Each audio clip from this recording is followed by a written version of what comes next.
आज प्रत्येक विद्यार्थी एका कॉम्प्लेक्स खाली जगतोय. हे नंबर देणं आधी बंद करा. हा पहिला, तो दुसरा, तो चौथा, तो 35वा. म्हणजे पहिले 5 येणारे विद्यार्थी स्वतःला श्रेष्ठ समजतात.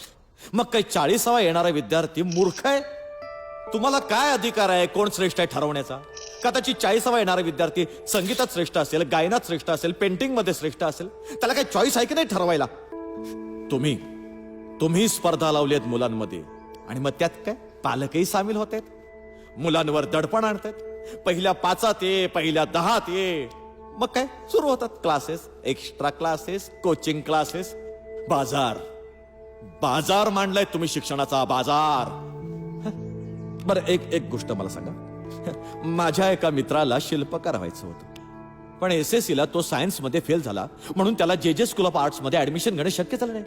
त्यानंतरची 3 वर्ष तो सायन्स मध्ये पास होण्याकरिता आटापिटा करत राहिला. मार्च ऑक्टोबर. युजलेस नाही का हे? ज्या विषयाचा शिल्पकलेशी काही एक संबंध नाहीये त्या विषयासाठी आयुष्याची 3 वर्ष वाया घालवली त्याने. घालवली की नाही? माझ्या मित्राला नापास ठरवण्याचा हक्क कोणी दिलाय तुम्हाला? प्रत्येक विद्यार्थ्याला त्याला आयुष्यात काय व्हायचंय हे ठरवण्याचा हक्क नको? पण राणे, प्रत्येक विद्यार्थ्यानं प्राथमिक शिक्षण घ्यायला नको? घ्यायला हवं ना. माझी काहीच हरकत नाही, घ्यायला हवं. पण बाबरच्या बायकोचा जन्म कुठे झाला आणि कंबोडियाच्या मातीत कुठली खनिज सापडतात हा इतिहास आणि भूगोल आहे का? नाही, मी म्हणतो त्यांना इतिहास शिकवा, भूगोल शिकवा, पण निदान त्याची परीक्षा तर घेऊ नका. मग बघा मुलं किती आवडीने शिकतात ते. आणि एखाद्याला इतिहास मध्ये ग्रॅज्युएट व्हायचं असेल, भूगोल मध्ये ग्रॅज्युएट व्हायचं असेल तर निवडू दे ना त्याला तो विषय. Sachin Tendulkar, MF Husain, Lata Mangeshkar, Dhirubhai Ambani, Bill Gates यांचं कुठे घोडं अडलं होतं का कमी शिक्षण झाल्यामुळे? साहेब, पण त्या आज मोठे आहेत कारण त्यांना त्यांच्या आवडीच्या क्षेत्रात काहीतरी करून दाखवण्याची संधी मिळाली. प्रत्येक मुलाच्या आवडीचं क्षेत्र ओळखा, त्याला त्या क्षेत्रामध्ये काहीतरी करून दाखवायची संधी उपलब्ध करून द्या. मग बघा मुलं काय करतात ते. पण कृपा करून जगात कोणालाही नापास करू नका.